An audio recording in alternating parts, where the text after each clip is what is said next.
Hoy Dominic nos presentará sobre diseños para el cambio, organizaciones del siglo XXI. Welcome, Dominic. Are you there? Hi, good to be here. How are you? Great, thanks. Yeah, thanks for having me. Thank you for being here. Okay, so the stage is all yours. Good luck. Thank you. And apologies for my dreadful Spanish, but I'll be talking you through what we're working on in the UK in English for 20 minutes or so. Real shame I can't be with you. Hope you're all healthy and doing well in Chile right now.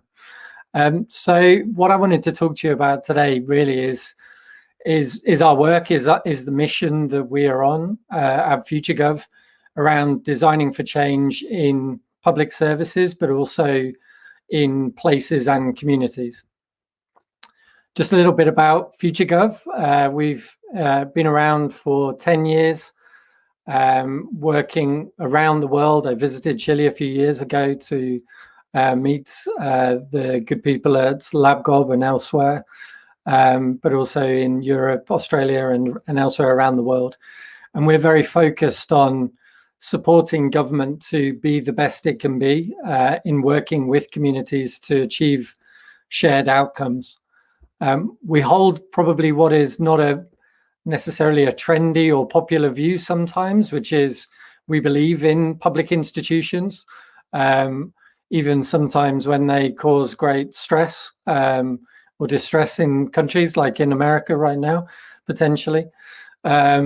We have to, in our opinion, believe in the sort of public good of government and public institutions, democracy, mandates, and the authority to support communities to achieve the outcomes that they want to see in their lives. But in particular, we're very interested in helping government enter 21st century ways of working, ways of thinking, ways of collaborating. Just before coronavirus arrived, we were in the middle of launching our company mission. As I say, we were looking back at our last 10 years, and before I started FutureGov, I worked in city government in London. So have always been very much focused on what is it about our work that really we're interested in and want to focus on. And as I say, it is about making the best 21st century organizations that we possibly can, that are a catalyst for change, not just in the internet age. As you heard in my introduction, we're very interested in digital change in the broadest sense, but also change that's ready for the climate era, for the challenges that we face in that way. Both of them quite similar in, we've been aware of them, been affected by them for the last 30 or 40 years, but really have only become very central to our lives in the last 5 or 10 years, perhaps, in terms of public services and community change. FutureGov has tended to focus very strongly on organizations and government institutions. So you can see on the left-hand side, we're very focused on organization design. What is the politics, the money, the culture, the ways of working of government, what is possible politically. Service design, so how can we make sure that the services that citizens receive are elegant, effective, value for money, but also technology-enabled change as well, very much modern digital tools. And how can those three things come together at once to change government? But more recently, through our mission and elsewhere, we've been trying to rebalance our focus and make sure that we have equal sort of focus and attention on why, essentially, on why organizations in government need to be improved, where we should be focusing them. And in that way, we sort of started to see parallels around how civic technology, participatory design, and community organizing is very much similar to organization design, service design, and enterprise technology. And so how can we use all of those tools to sort of bring together government organizations and communities and citizens to make change for the better in our countries. What we're seeing, obviously, right now more than ever before, and this was true, as I say, we wrote our mission in the end of 2019, so before COVID-19 was even a word. But even more so now, we're in a world of transitions. And what we're seeing is, on the one hand, a lot of people focused on very pragmatic change. So enabling government to use video calls, doctors to speak to their patients over videos as well. So that's sort of doing the basics of the 21st century properly at last. On the other hand, people are starting to imagine big different futures, whether it's some speculative design or whether it's rewriting your country's constitution. There are some big dreams in the world right now. But what we think is really important is there's a missing middle, which is how do we help people move forward into an uncertain future, into a world where lots of futures are possible, but they might not have the ways of working, the technology designed to be able to communicate effectively, to work effectively within organizations and with communities. And we're very focused on that. I think one of the key points really is around how our organizations were never designed for the internet age, but to be honest, never really designed at all. They were created through legislation.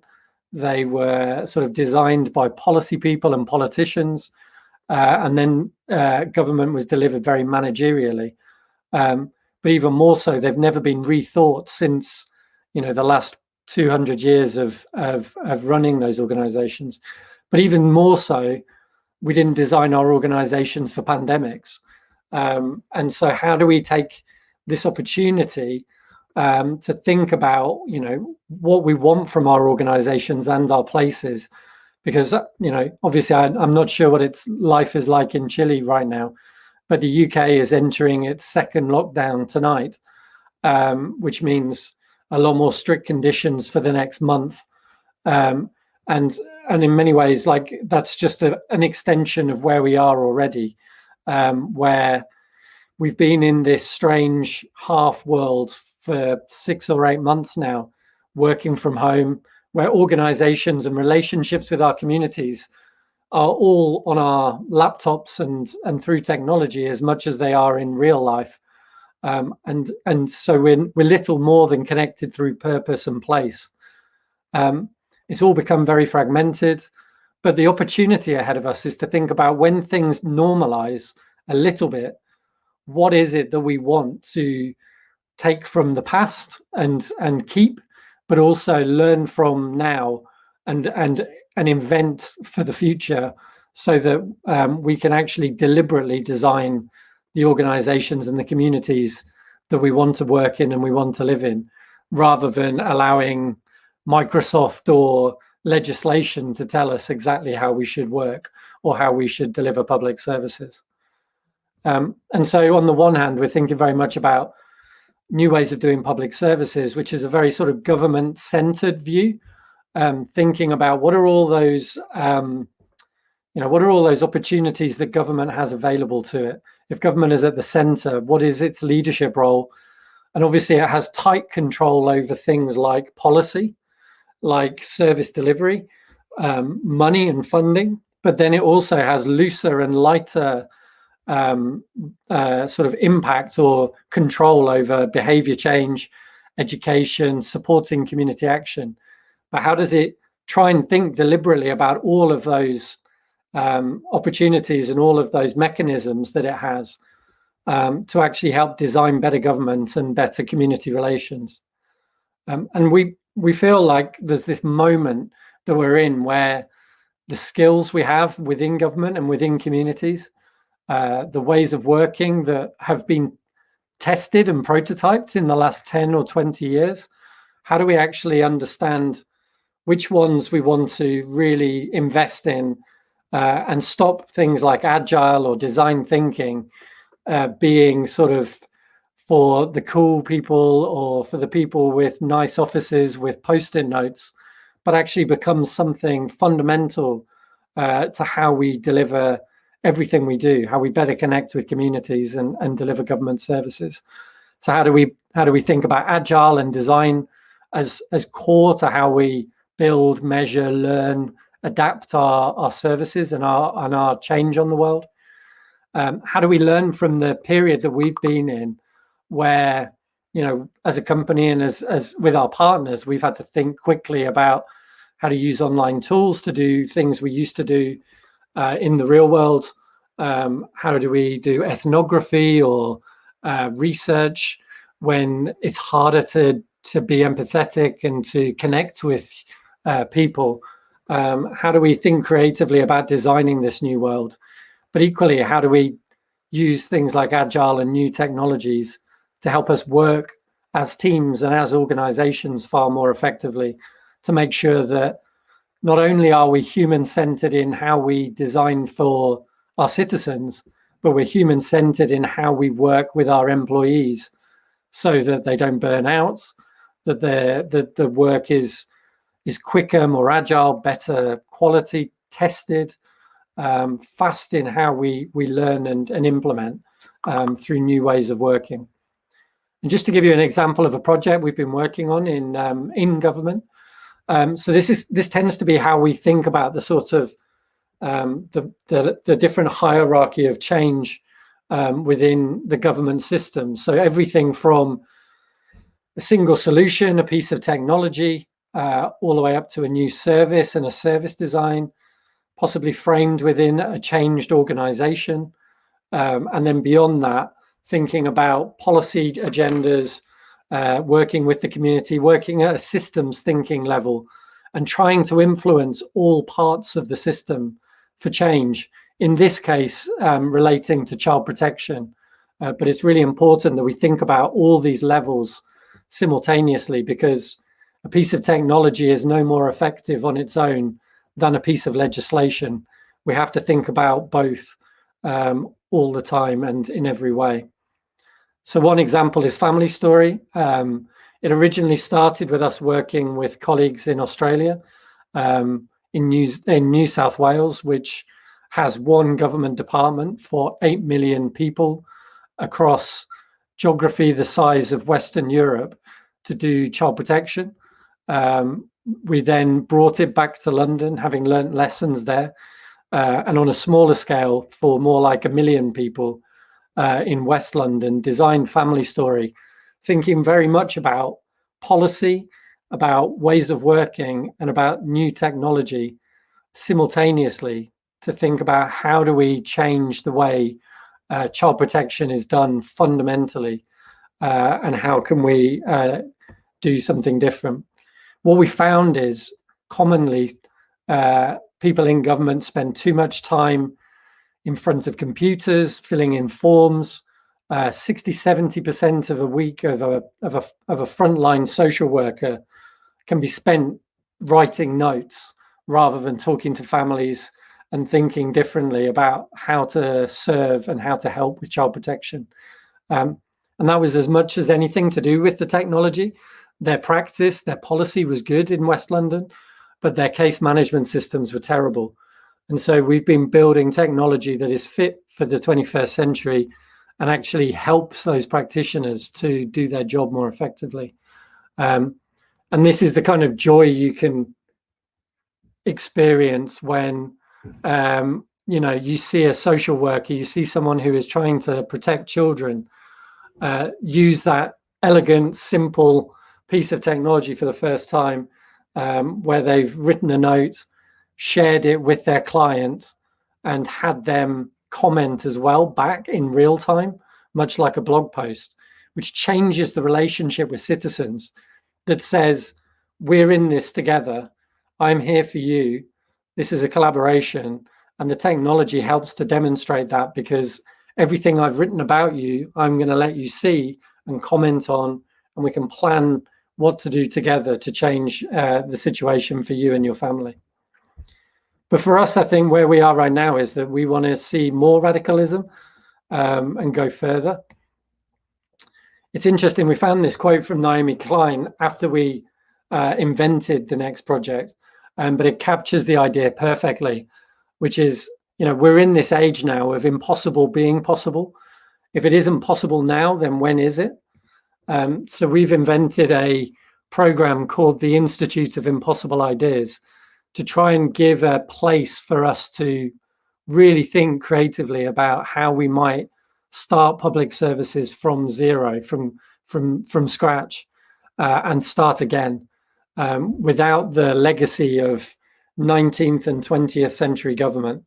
We worked with 11 municipalities across England, and very much about, what does a publicly owned venture look like that essentially draws from examples like SpaceX, that now delivers to the space station for 20% of the cost and a better experience than NASA was able to. How could we do that for every public service?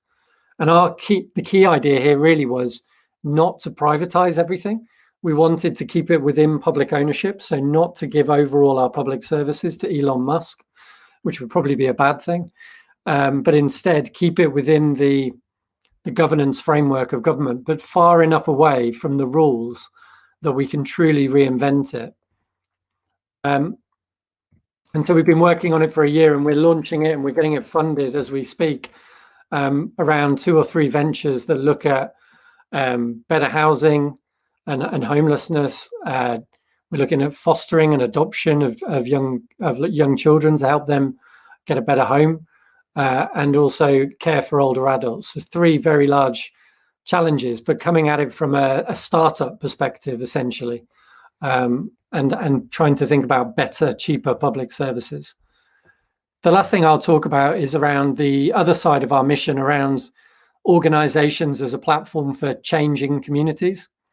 And just 2 quick examples of that, where we've been supporting capability programs within England and across the European Union. So the first one is the Towns Fund, which was invented by central government in the UK.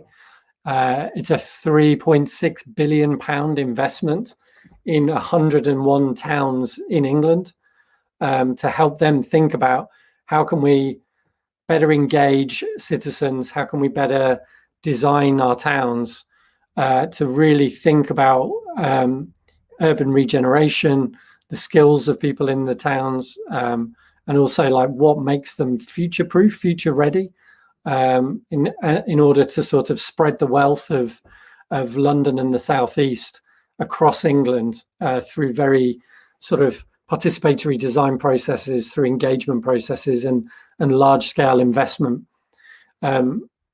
You can see on the Towns Fund website, if you're interested, we've developed this theory of change, which is around giving people a methodology to understand where they are and where their vision for the future is, how they can see where their strengths and their weaknesses are. But also, and that's the top line, it's thinking about, are you interested in further education or healthy communities or climate change as your path to the future as a town? Or are you, and also on the bottom half, how do you build leadership, governance, engagement, stakeholder management in order to support change within towns in different ways? And all of that from a very design-oriented perspective. An equally design and digital-oriented program is working with Bloomberg Philanthropies across 8 EU capital cities to help create the 21st Century City Hall. We're essentially entered into this program at the time of crisis, at the time of coronavirus, but it was designed before that, and we had to move digital and remote very quickly, which was sad for my team because they wanted to spend the year in Vilnius or Helsinki rather than their bedrooms. But this is where we are, and it's been a very effective sort of collaboration to work with Bloomberg to support, to design new services to make these city halls 21st century. And as you can see, Bloomberg's supporting 20 EU capital cities, and the ones in pink are the ones that FutureGov are helping to design new services, build new technology, and show them new ways of working to help them move forward and build capability around leadership and transformation on their own. Finally, just some thoughts on what we can learn from COVID and coronavirus. I think that picture speaks for itself.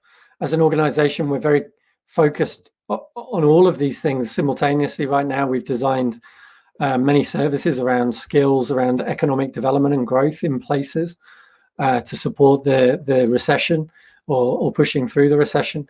But above all, climate change. This feels like a practice for climate change, and all of that resilience and capability building that we're doing.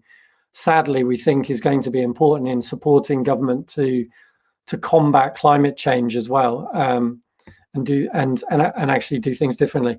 It very much feels like the last 20 or 30 years has been a practice. The future sort of becoming obvious to us in moments, but then suddenly in the last 6 months, it's arrived in one go. So how do we actually help people to experiment and move forward? And we've been doing some work in the UK around working with communities through coronavirus. The key thing is there's no normal that we're going back to. In that sense, it's going to be different in every aspect. But ultimately, the key themes are, how do we rebalance power? Your constitution and the change in Chile is a perfect example of grassroots community response, both to COVID and to rethinking the way that you want to govern your country, and how do we make that normal and pervasive. During coronavirus, there was a lot of great collaboration between places, between organizations. How do we get that pace, that sharing across public services? And then also, how do we remember what we value and really focus on what is ahead of us? And how do we empower communities very deliberately to support government to deliver on its mission, very much in the way things like Extinction Rebellion are focused in mobilizing communities for change. My last slide is to just say, we can never say again, something isn't possible. 2020 has shown us that we've all made the impossible possible already. So how do we keep that delivery? How do we really keep that pace and keep searching for more, for better, and work closer between government and communities to reinvent our governments and our countries? Thanks very much. Thank you, Dominic, for your beautiful talk. It was very inspirational. Thank you. Well, we have some questions from the audience for you. I'm going to read them first in Spanish, and then I can translate them. Vamos a ir con las preguntas del público. ¿Cómo las políticas de gobierno se pueden adaptar a la innovación si tienen tantas restricciones normativas que limitan la estructura de las organizaciones públicas? How can government policies adapt to an innovation if they have so many regulatory restrictions that limit the structure of public organizations? I can only speak for the UK on this one, I think, rather than obviously the context that you're in Chile. But I think often we find that, when people say you can't because, you then say, okay, show me the law. And they say, okay, it's not written in law, but it is policy. And you say, fine, show me the policy. And often people will say, okay, I haven't got a policy, but we just can't do it.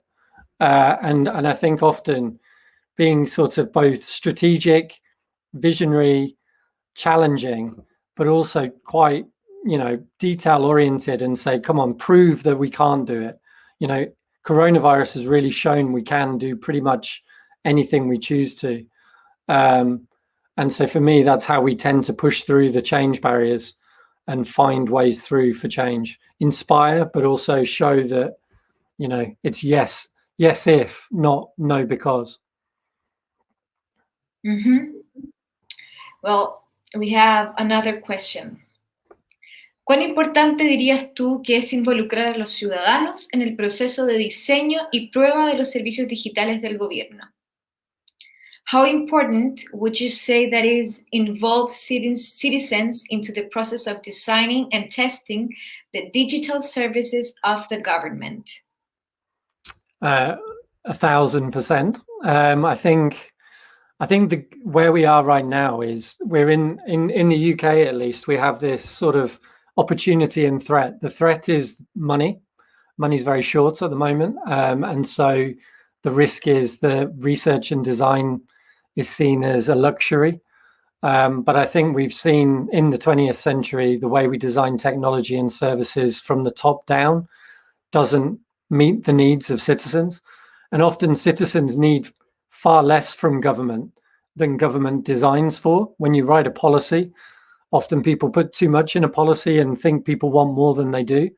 Actually, when you deliver with people, when you test with people, when you find out what the minimum viable service is, the minimum that people really need to help them to meet their own aspirations, it's cheaper and better than when you design it in a room as a policy maker who doesn't understand the lives of the people you're working with. So I think there's both a sort of effectiveness business case, but also a financial case for designing with people, and it's becoming far more normal, to the point where hopefully at some point I don't have to persuade anyone. They just take it for granted and agree it's the way we work now.